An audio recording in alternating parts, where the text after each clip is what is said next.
Hey, good morning, everybody. How are you guys doing? It is Tuesday, September 22nd, 2020. Are you guys ready to do some listening? This will be our last TOEFL listening lecture. And then beginning with session number 8, we're going to talk about speaking.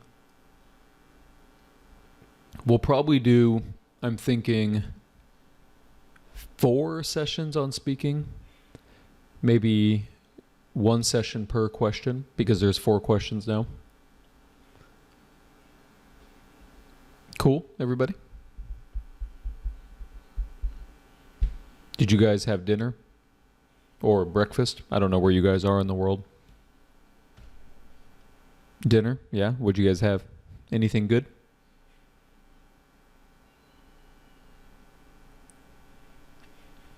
Hamburger, thepla. I don't know what thepla is. Biryani, I know what that is. Sandwich, what's a sandwich? Kole batur, I don't know what that is. Shahi paneer, I don't know what that is. Thepla is tortella, I don't know what tortella is. So that didn't help me that much, Jameen. Red velvet cake, now there is a good dinner. Dried cottage cheese. All right, very cool. So let us get into this. We had some homework. The homework was to do the conversation and the 2 lectures. So I'm actually going to take notes with you guys and kind of walk you through what my thought process is when I take these notes. Keep in mind when I'm listening, what am I listening for? What's the first thing I'm listening for?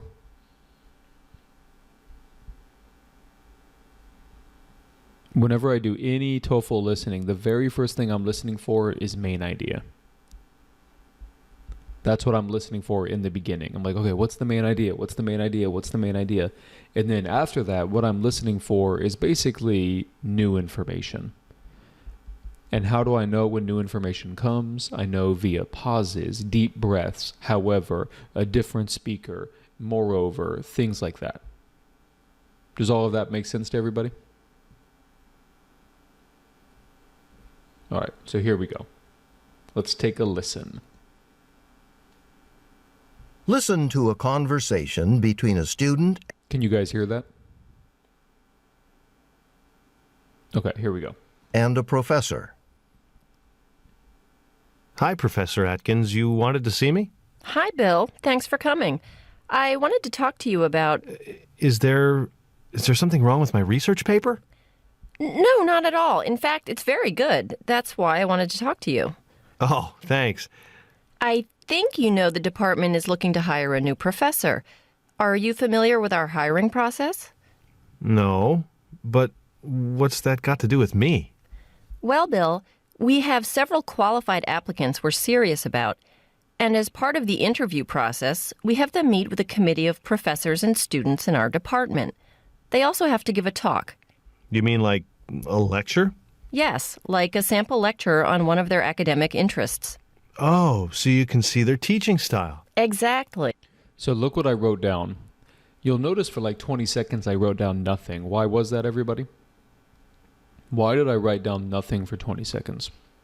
There was no main idea.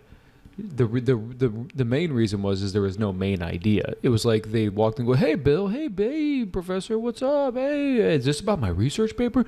Oh no, Bill, just relax. No, have a seat." All of that, who cares, right? None of that is hey babe. No, not hey babe, hey Bill. Right? All of that was just unrelated information. But then finally we get to the main point is they're hiring a new professor. They want Bill to be on the committee. The committee has professors and students, and then the professor also has to give a talk. Okay, so let's continue. Uh-huh. Makes sense. So, I'd like to know if you'd be willing to join as a student representative on the interview committee. It'd be a good experience for you. You could put it on your resume. New information right there. Why does she think this is good for the student? Because you put it on the resume. Now, can you imagine whatever world this professor lives in? I'm not sure why anybody would care about this on your resume. You're applying for your new engineering job and you wrote, served on committee to hire new professor. I don't think anybody would care about that.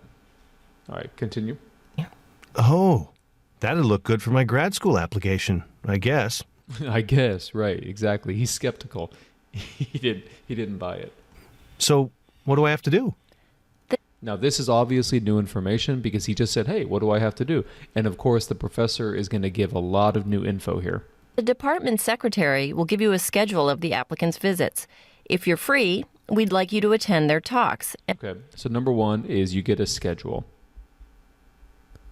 Then you get to attend the talk. Okay, continue. And then later you can give us your opinion. And then later give opinion. Anytime there's like a process like this, you definitely want to write down 1, 2, 3. Oh, and we usually serve lunch or snacks, depending on what time the talk is. And then finally, we get some free food.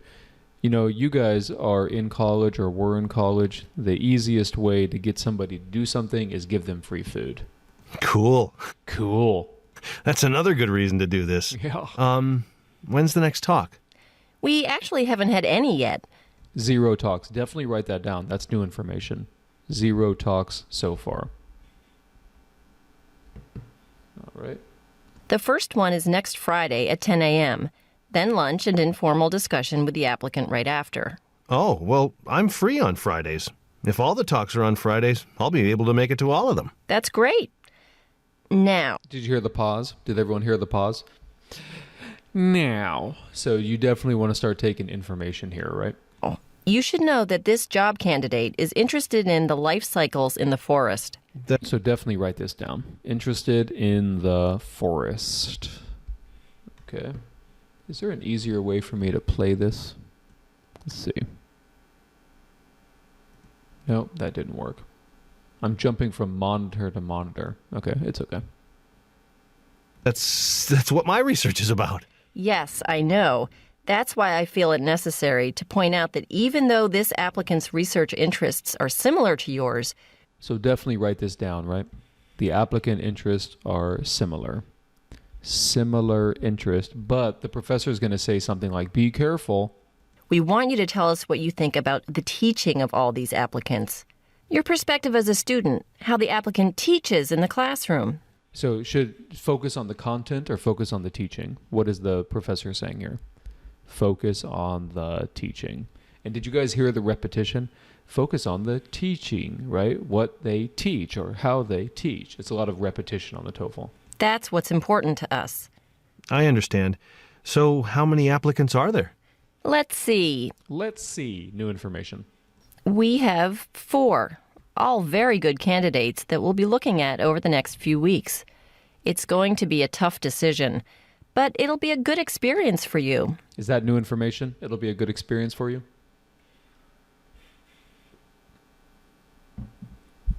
No. Didn't she already say that? She already said that, right? Especially if you're going to grad school. Thank you. It'll be cool to do this. I'll get a copy of the schedule from the secretary on my way out. You're welcome. See you in class this afternoon. Now notice, it's actually not that much information when you ignore all the repetition. There's a new professor, there's a committee, there's going to be a talk, good for your resume, you're going to get a schedule, you attend the talks, you give your opinion. Sometimes there's free food, 0 talks so far. Focus on, they have the similar research interest, but focus more on the teaching, and so far they have 4 applicants. So watch how easy these questions are whenever you take good notes. Okay. Go ahead and do number 18 and 19. I'll give you a minute.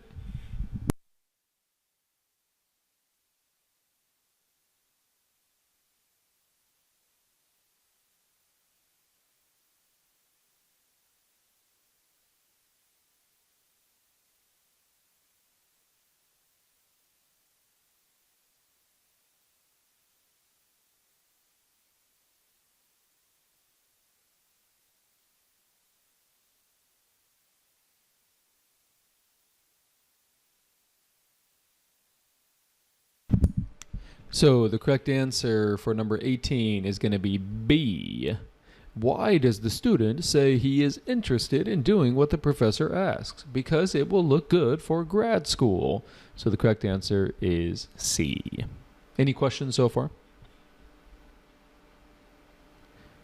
Put it this way. On TOEFL listening, if you do a good job on the listening, the questions are like freebies, right? Like free points. If you do a good job on the listening, take good notes, get the new information, ignore the repetition. The actual questions are relatively straightforward, at least in my opinion. Can you pause the listening during the test? No, you cannot. No, you cannot. Yeah, unfortunately. Okay, here's 2 more questions. Okay, go ahead, 1 minute.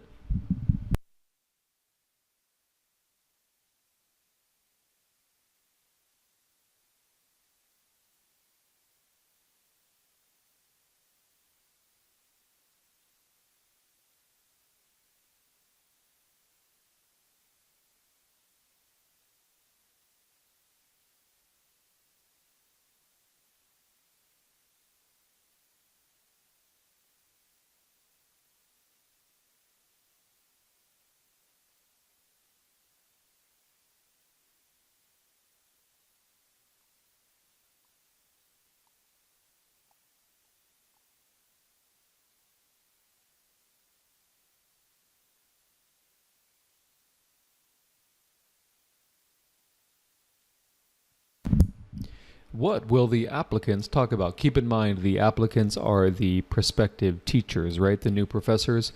They're going to talk about the classes they hope to teach. So they're going to get up there and be like, I hope to teach biology. I hope to teach geology. That doesn't make any sense. They're going to talk about their background. That does make sense, but they didn't say that. They're going to talk about the reasons why they deserve to be hired. Here's why you should hire me. Reason number 1. Ba ba ba ba ba. Reason number 2. Ba ba ba ba ba. Seems a little bit strange. So the correct answer is an academic interest they have. Of course, because they're teaching, right? So they should be talking about something academic. And then finally, this is an author's purpose or a speaker's purpose question. Why did the professor tell the dude about, hey, this is a biology dude, you're a biology dude? What was the professor's main point? Wasn't the professor's main point to focus on the teaching, don't focus on the content? So the correct answer is going to be D. To warn the student to focus on the applicant's teaching ability. Now, one thing you can do is you can actually eliminate wrong answers. So for example, look at C. Does the guy, the committee, the student, does he need to be persuaded to come on Friday, or is that easy for him? Isn't that easy for him? He's like, Friday, I'm free on Friday. That's amazing. Yeah, sure, I'll be there. This is so cool. Right? So he doesn't really need to be persuaded. Okay? Now, look at B. Would he agree or would he not agree with what the applicant says? He would definitely agree. They have the same research topic, the same research interest. I'm pretty sure that they would agree with a lot. So you can do POE if you want to, but here's the thing. Do you really need to do POE? I would say probably not too much. In most cases, not too much. All right, before we look at a lecture, everybody, because lectures are harder, does anybody have any questions about how this works?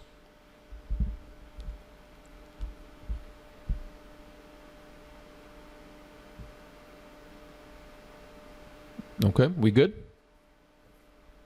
All right, let's go ahead and move on to the lecture, everybody. So lecture notes are a little bit more annoying because obviously it's longer, 4 to 6 minutes. And what happens is people usually get tired. You know, and whenever you get tired, you shut your brain off.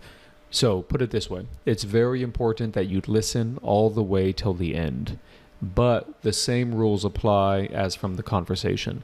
You have to be focusing on new information, looking for structure, looking for main idea. Okay, so here we go. Listen to part of a lecture in an environmental science class. When land gets developed for human use, the landscape changes. We don't see as many types of vegetation, trees, grasses, and so forth. This, in turn, leads to other losses, the loss of animals that once lived there. But these are the obvious changes. But there are also less obvious changes, like the climate. One interesting case of this, of changes in the local land use causing changes in climate, specifically the temperature, is in Florida. Now, what comes to mind when you think of the state of Florida? Sunshine. Beaches? Warm weather and oranges. Yes, exactly. Florida has long had a great citrus industry. Large orchards of oranges, lemons, and the like. Florida's winter is very mild. The temperature doesn't often go below freezing. But there are some areas of Florida that do freeze. So in the early 1900s, farmers moved even further south in Florida to areas that were even less likely to freeze. Obviously, freezing temperatures are a danger to the crops. A bad bout of cold weather, a long spell of frosts, could ruin a farmer's entire crop. Anyway, before the citrus growers moved south, much of the land in South Florida was what we call wetlands. Wetlands are areas of marshy, swampy land. Did everyone hear that really long pause? Listen to the really long pause right here. Wetlands. Wetlands. See, that's like 2 seconds or 3 seconds. So what the professor is indicating to you right there is here comes a very new topic, a very big shift. So obviously you have to take notes beginning right now. Here are the notes that I have so far. Land changes causes other loss. This is obvious. Climate can also change, specifically temperature, specifically in the case of Florida. Right? Florida is famous for its citrus industry. Usually the winter is mild, but in some places it does freeze. In the early 1900s, people moved south. And then finally, cold is bad. And then here's the new topic. Okay? You guys don't know Florida? How do you guys not know Florida? Oh, man. Yeah, this guy right here. You guys know Florida, right? Yeah, his name is a play on the word Florida. I think he's from Florida. Yeah, that guy. What year was that from? 2007. Oh my God, we're all getting old. Okay, let's listen. Here we go. Lands are areas of marshy, swampy land. Areas where water cover. Here's an interesting thing, right? A lot of non-native speakers, do they know the word marsh or the word swamp? No. No. No. You guys are using this in the perspective of a South Asian who studies in English. Think about somebody from Japan. Just a random dude from Japan. If you go up to this dude and say, "Hey, what's a swamp?" Right? So watch what TOEFL does here. Watch what TOEFL does. They give a definition immediately after. Listen to this. Wetlands are areas of marshy, swampy land. What the hell is a marsh? What the hell is a swamp? And areas where water covers the soil. Ah, okay. Oh, okay. Okay. So water. Oh, that makes sense. Okay. That's what it is, right? Or is present either at or near the surface of the soil for a large part of the year. Wetlands. Hear the pause. Hear the pause. Here comes new information. Wetlands have their own unique ecosystems with plants and animals with special and interesting adaptations. So obviously the word you want to write down there is unique. They're very unique. Very exciting. But it's not what we're talking about today. But it's not what we're talking about today. So again, here comes the shift to the actual main focus. Where was I? Where was I? Farmers moved south? Oh, yes. Farmers moved south. But the land was not suitable for farming. You can't grow oranges in wetlands. So not good for farming. Not good for farming. And then the professor just used the word so here comes new information. Farmers had to transform the wetlands into land suitable for farming. To do that, you have to drain the water from the land, move the water elsewhere, and divert the water sources such as rivers. Hundreds of miles of drainage canals were built in the wetlands. Now, these areas, the new areas the farmers moved to, used to be warm and unlikely to freeze. However, recently the area has become susceptible to freezes, and we're trying to understand why. Pause. Is it some global temperature change or weather pattern, like El Nino or something? Well, there are two theories. One idea is, as you wait there. suggest, that major weather... So anytime you hear 1 or 2 or 3 or 4, what should you do? Immediately. Anytime that the professor gives like obvious structure, you should write it down. So for example, there are two theories. So immediately you should put 1 and 2. So let's hear about these two theories. Freezes. And we're trying to understand why. Is it some global temperature change or weather pattern, like El Nino or something? Well, there are two theories. One idea is, as you suggest, that major weather patterns, something like El Nino, are responsible. But the other idea, and this is the one I personally subscribe to. Oh, opinion, opinion, opinion. So what would you do? I would just circle it. Is that the changes in the temperature pattern have been brought about by the loss of the wetlands. Okay. So number 1 is this global idea right here. And then number 2 is loss of wetland. Okay. And then the professor agrees with that one. Well, Well, here's a new guy. So that means new information. how would loss of wetlands make a difference? Well, think about what we've been studying so far. We've discussed the impact of landscapes on temperature, right? Right. Is this new information? No, it's not. We already know land can change it. What effects does a body of water have on an area? We still don't know. Oh, yeah. Bodies of water tend to absorb the heat during the day. There we go. Boom. New information. They absorb heat in daytime. And you can draw a nice little sun. And then they release the heat at night. Yes. And then release heat at night. Release at night. I'm going to draw a moon. That's a moon, everybody. Clearly. Exactly.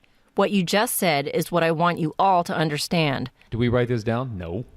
Bodies of water release heat and moisture back into the environment.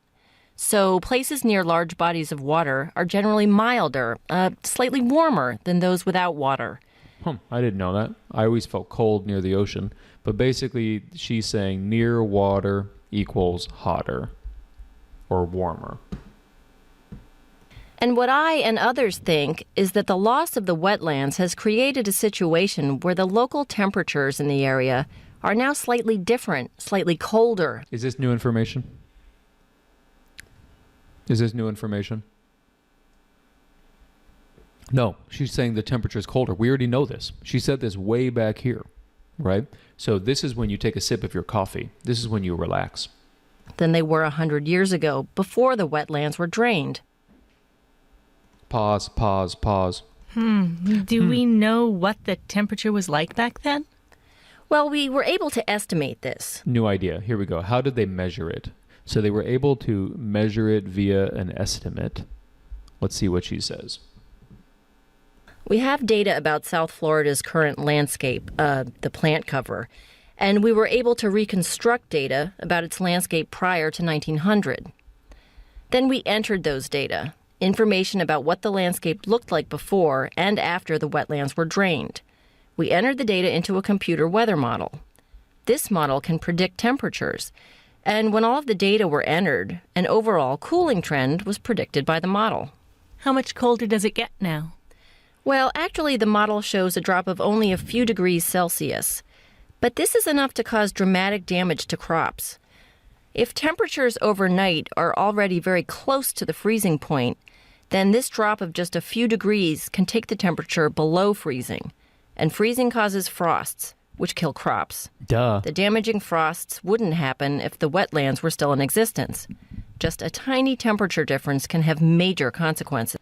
Did you guys hear at the end? I wrote down nothing because none of it was new information. Listen to this. None of it's new information. It's all repeat. This is enough to cause dramatic damage to crops. We know this already. If temperatures overnight are already very close to the freezing point, then this drop of just a few degrees can take the temperature below freezing. We know this already. And freezing causes frosts. We know that. Which kill crops. We know that. So do you see all the repetition here? The damaging frosts wouldn't happen if the wetlands were still in existence. We know Just that a too. tiny temperature difference can have major consequences. We know all this. We know all this information. Okay, so now let's go ahead and look at the questions. All right, go ahead. Answer 23, 24.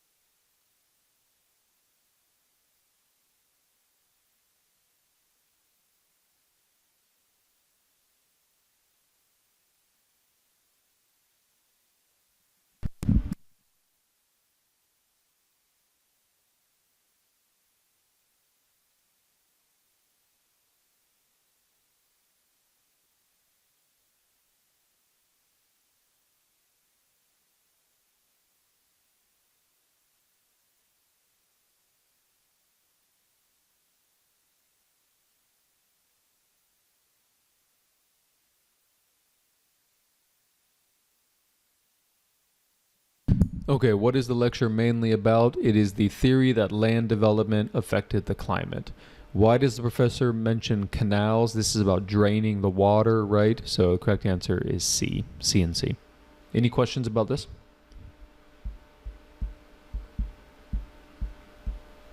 Okay. Go ahead and try these two. Keep in mind this is an inference question, but not really. TOEFL inferences are very close.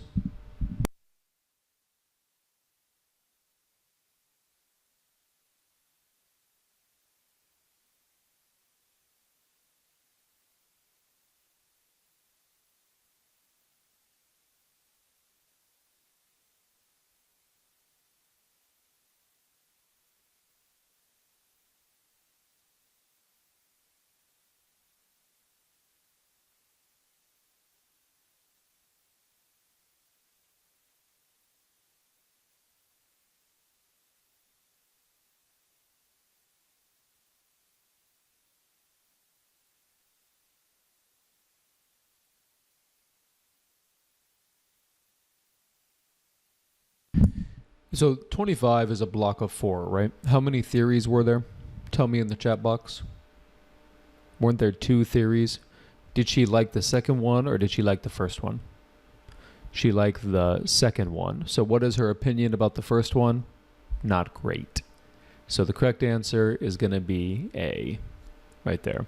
She does not believe they are the main cause of the changes in Florida's climate. And then finally, 26, what point about bodies of water does the professor emphasize? It's this idea that they release heat back into the environment. So the correct answer is C. Okay, so we're going to move on. Oh, we have one more question. Go ahead and try this one.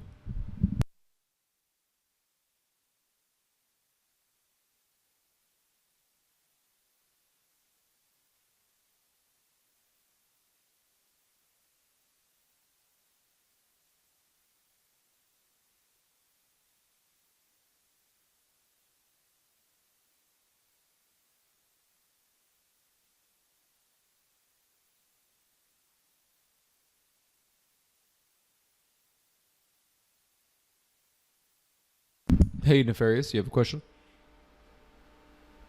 Hey, Greg. Hey, what's up? Yes, I'm good. How about you? Pretty good. Okay, I have a question on the first one. Okay, this can one, you 23? please- Yes, 23. Sure. So initially I thought that would be the number 1 because I thought the whole talk was about the effect on the crops. I agree with you, except for one thing. It's missing the idea that they changed the land, right? Yes. Right, so do you see how A doesn't use the word land or land development? Isn't that an important part? Oh, yes. Yeah, I so got it. it's kind of missing out. It's leaving out the important information. Yes. Okay. Okay, Thank cool. you. Got Yep. it. All right, so this last one, everybody, is about the land, right?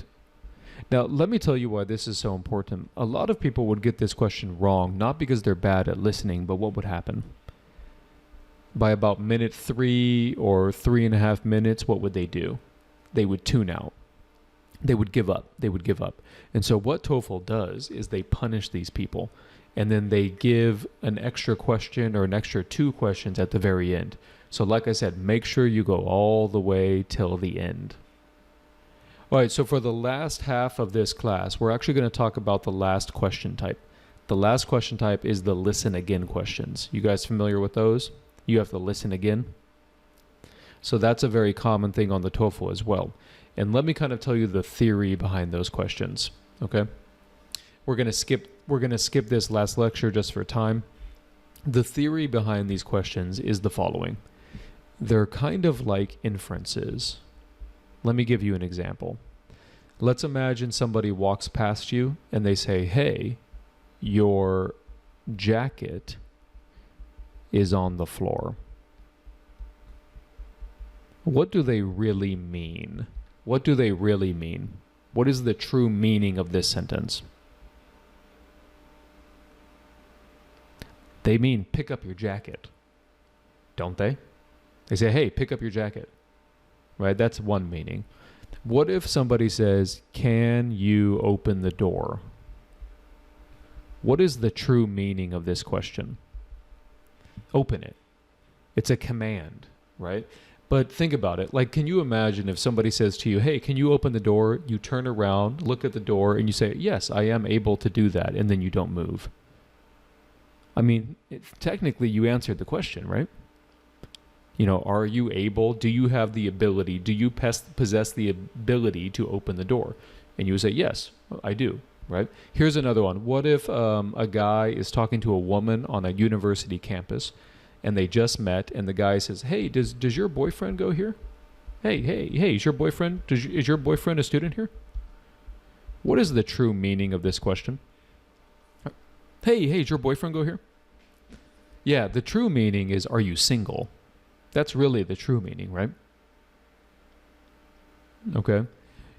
What about if a guy is helping a woman, like on the street or whatever, you know, the guy's being nice, and the woman says, oh yeah, I'm just waiting for my boyfriend. What's the true meaning of that sentence? Yeah, it basically means leave me alone. I mean, doesn't it really mean that? It's like, you know, get the hell out of here. Like, listen, I'm not in the mood. I don't want to be hit on right now. Please leave me alone. What if you run into your friend at the supermarket and your friend is like, oh my God, we should get coffee sometime. Oh my God, we should totally do that. It basically means what? It basically means, I just want to do my grocery shopping. Please leave me alone. Because, you know, I want to end this conversation. I want to end the conversation. So that's how the listen again questions work, right? It's basically, you have to kind of use the speaker's tone. You have to use what they're saying to usually kind of think a little bit deeper. Does that make sense, everybody? Okay. What if you're talking to Bob and you're like, hey, Bob, how'd the test go? And Bob's like, great. Did he do well or did he do bad? Yeah, he did bad. Okay, so you guys get the idea. All right, so here we go. Another cool thing about these listen again questions is you don't have to do them with the listening. You can do them in isolation because they give you the content again. So that's kind of the beauty of it. All right, so let's do a couple of examples here. All right, here we go. Listen again to part of the conversation. Then answer the question. I think you know the department is looking to hire a new professor. Are you familiar with our hiring process? No, but what's that got to do with me? Why does the student say this? What's that got to do? What's that got to do with me? So what is he really saying here? Isn't he really saying, why the hell did you call me in here? Isn't he confused? Right? You have to choose an answer that basically means he has no idea what's going on. He does not know of any of the job applicants? No. He is not interested? No. He does not want? No. He does not understand? Yes. Correct answer has to be D. He does not understand why he's here. He's completely confused. And then notice he didn't say, I'm completely confused. He didn't say that. He said it kind of in a different way. What's that got to do with me means, why are you talking to me? Why are you even talking to me? All right, let's look at another example. Yeah, Anupam says we can use the tone. Yes. So Anupam, if we want to use his tone, he kind of sounds like this. What's that got to do with me? You know, that kind of like D level actors that they hire for the TOEFL. I don't know where they find these guys. Right. All right. No one talks like this in real life, by the way. Okay, here's another one. Let's listen to this one. Listen again to part of the lecture. Then answer the question. Wetlands have their own unique ecosystems with plants and animals with special and interesting adaptations. Very exciting. But it's not what we're talking about today. Where was I? Farmers moved south? Why does the student say this? Farmers moved south? So again, notice what he's doing here. He's not literally telling the professor that the farmers moved south. Right? That's not literally what he's doing. What is he doing? What is the student doing here? Don't even look at the answer choices. What is the student doing? He's trying to help the teacher remember something. Because the teacher was like, where was I? The teacher lost her train of thought, right? So what the person was doing was just trying to say, hey, get back on track. Get back on track. So which one of these answer choices means get back on track? Sometimes you guys help me get back on track. To answer the professor's question. This is the trap answer, right? Isn't this the trap answer? This is the trap answer. To answer the professor's question about farmers. Right? This is 100% the wrong answer, right? To express surprise at what the professor said. What? How dare you say that? To check if he understood the professor's point. Again, that's another trap answer. That's not what he was doing. The professor said, where was I? Indicating that she was lost. So what the guy was doing was reminding the professor of her previous point. Correct answer is A. Okay. All right, we have a question. Sanjeev says, can I review 22 again or 27?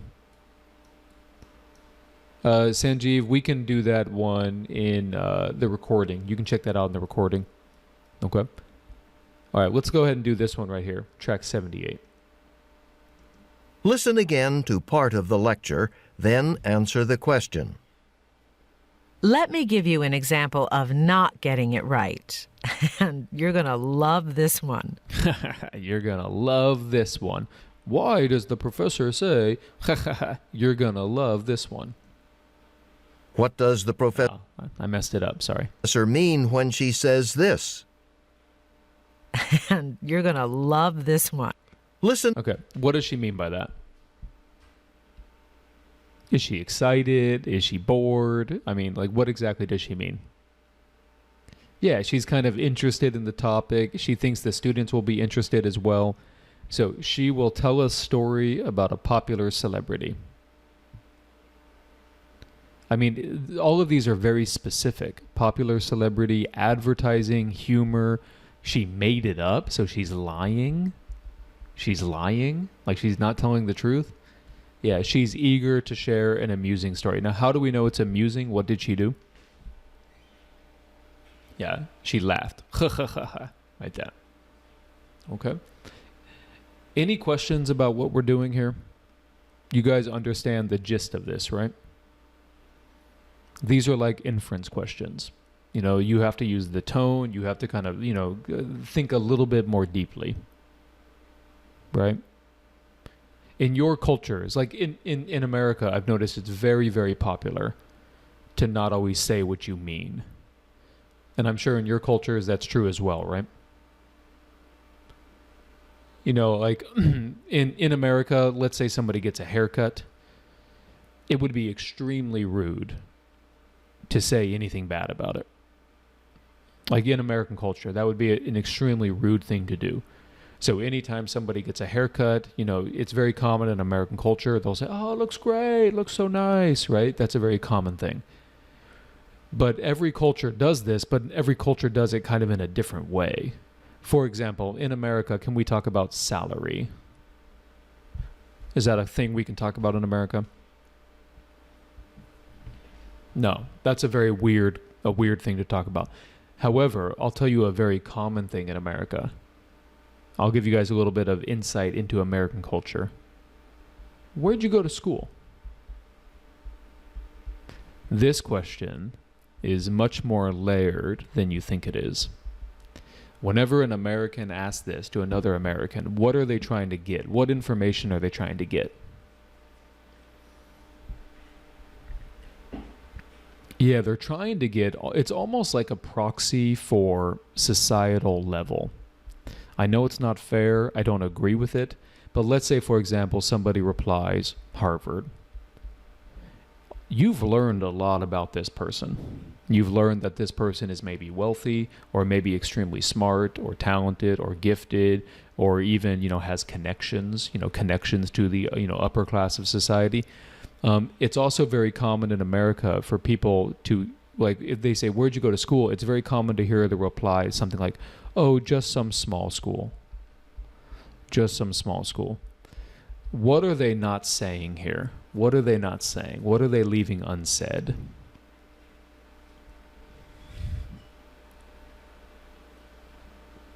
They're leaving unsaid the name, and they're doing this on purpose. This person who gets asked this question knows that this is a proxy for societal information. So they don't necessarily want to reveal like the name of a school no one's ever heard of, because they know that they might be judged negatively, unfairly. Don't get me wrong, I think this is unfair. But as you can see, American culture really loves this question. It's almost like our version of like, how much money do you make? What is your level in society? It's a very, very common question. Not always, sometimes people are just interested, in finding that out. But in many cases, at least in my opinion, feel free to disagree. This is kind of a proxy for, what is your societal level? That kind of thing. Another very common thing would be like, what do you do? That's another very common question. Whenever we ask somebody this, do we really care about their job? I mean, maybe a little bit. But when somebody replies, I'm a doctor, and you're like, ooh, hey, okay, hey, doctor. Everyone, we got a doctor here, right? I don't know. Anyone from India, is it the same? When you guys ask somebody what they do and they reply, I'm a doctor, is it kind of like, hey, we got a doctor here. Everyone, doctor. So, as you can see, a lot of what we say is kind of the opposite of what we really mean. So does anyone have any examples from their culture that might be a little bit different than American culture?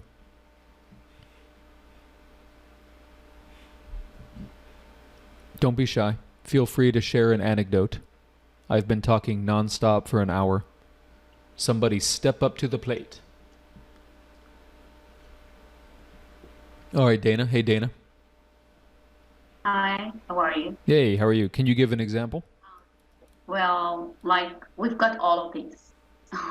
We start in school. Mm-hmm. When they ask you, what school do you go to?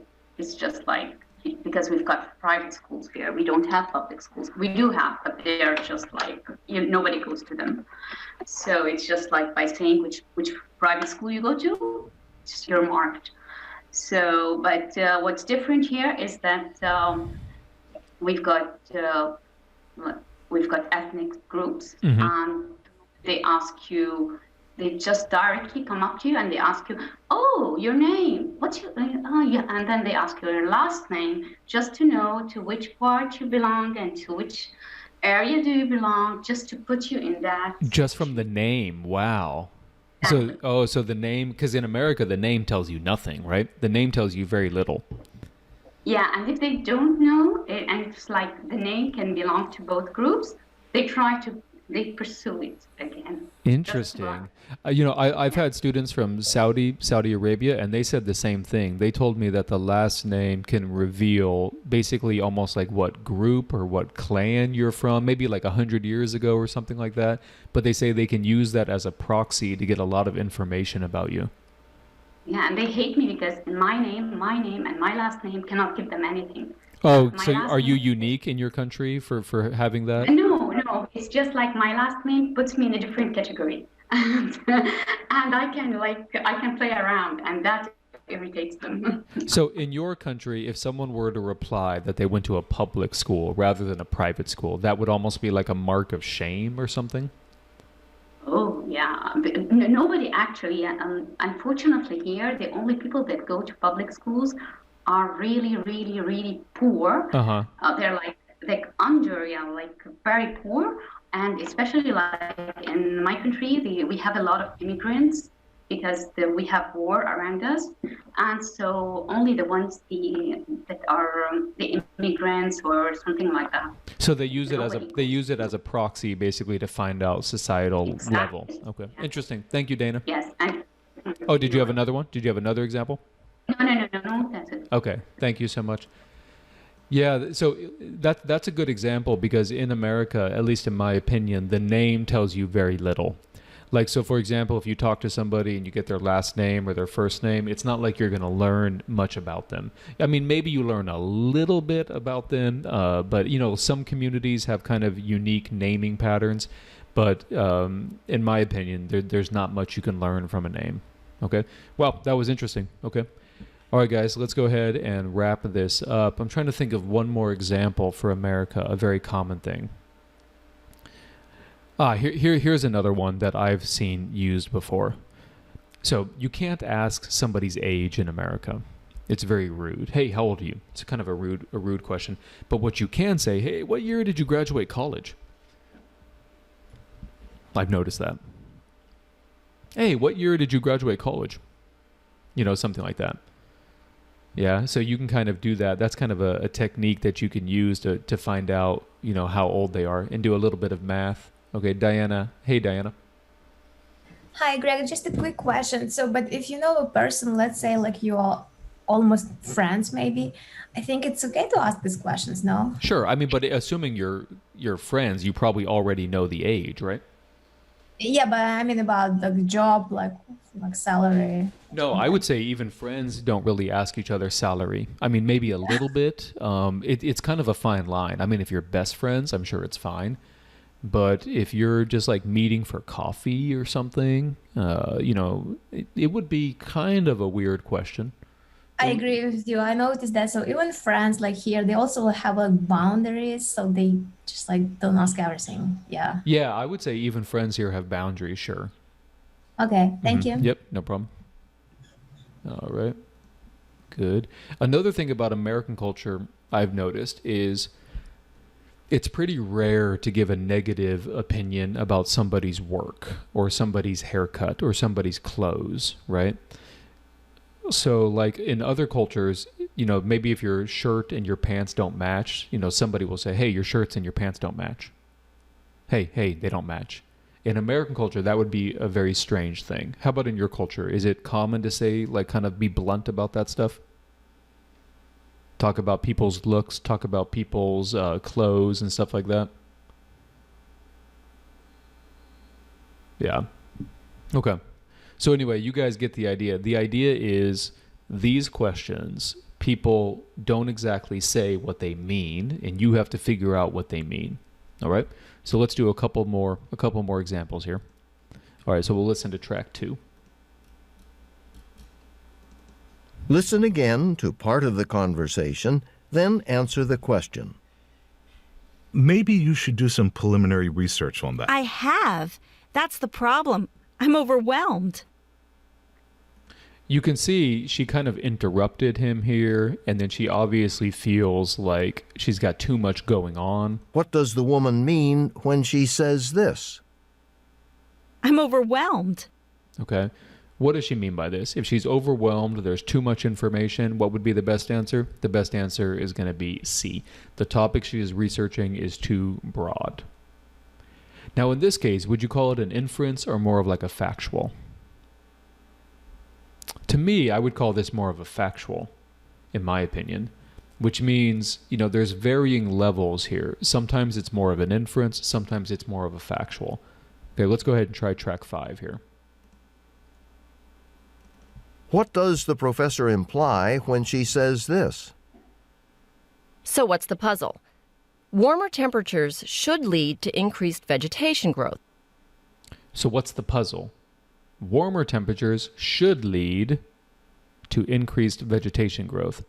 Why is she saying should lead and not do lead? Why is she using the word should? Kind of interesting, right? So go ahead, take some time with this.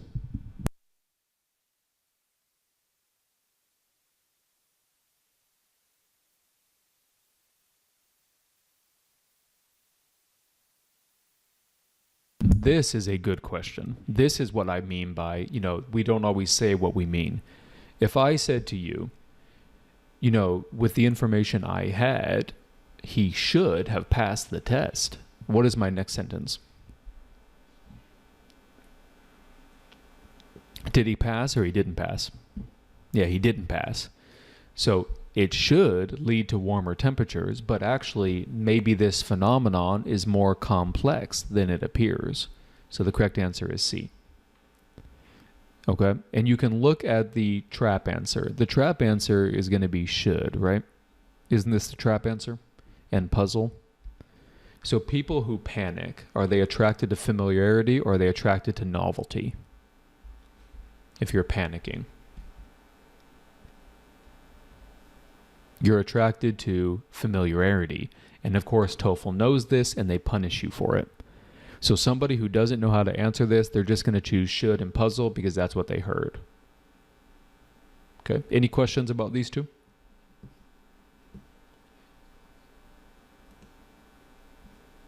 All right, moving on. I think we have 2 more or 4 more. Listen again to part of the conversation. Then answer the question. So, you signed up for extended borrowing privileges? Yeah. But we're still asking you to bring the book back? Why does the woman say this?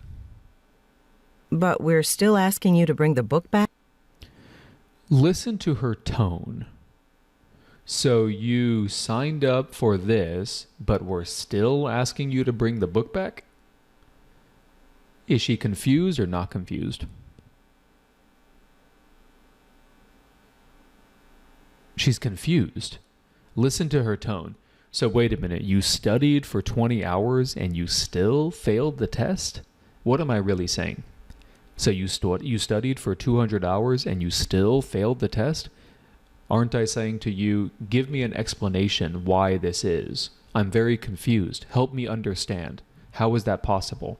So the correct answer is going to be A, to make sure she understands the man's problem. Okay? Here's the last one, number 10. Listen again to part of the lecture, then answer the question. When you talk about gorilla language, do you mean like those experiments where humans taught them sign language or a language like... Okay. Wait just a minute. Now. Oh, okay. Wait just a minute. Stop talking. Who in this class heard me use the word language? Why does the professor say this? Now, who in this class heard me use the word language? Now, that's not the only piece of this information. I want you to notice that the teacher interrupts the student. Listen to this. Then answer the question. When you talk about gorilla language, do you mean like those experiments where humans taught them sign language or a language like... Okay. See how she's kind of annoyed? She's kind of pissed off. Why is she pissed off? What did the student do? What did the student do? Didn't the student misinterpret her point? The student misinterpreted her point. The student was trying to summarize what she was saying, but he summarized it incorrectly. He misconstrued what she was saying, misrepresented what she was saying. Okay, wait just a minute. Now, who in this class heard me use the word language? Who heard me use the word language, which means she did use it or she didn't use it? Did she use that word or she didn't use it? She did not use it, which means when the guy used it, she got annoyed. She was implying that he was using the wrong word. So the correct answer is B. Okay, any questions about these two? Again, that's a tough one. That's not that easy. That's a tough one, right? All right, do I have any more? Nope, that's it. All right, guys, that is it for the listening. So let's do a quick summary. When you first listen to a passage, what are you looking for? You're looking for main idea. When you start listening to the passage after main idea, you're trying to take down new information or repeated information. New information. How do we know when there's new information? Transition words, pauses, new speakers, etc., etc. And then finally, that last question, that listen again question. Is it a directly stated question or more like an inference? It's more like an inference. And then I guess the last thing I'll say, everybody, the last thing I'll say is the following. If you ever find that you're having trouble understanding a TOEFL listening passage, do they just move on to another complex idea or do they usually give a definition? They usually give a definition right after. So if they use a word or a phrase or an idea that you don't understand, I can almost guarantee you they're going to rephrase it like 2 or 3 different ways. Cool? All right, we have a question from Dana. Hey, Dana. Just a small thing.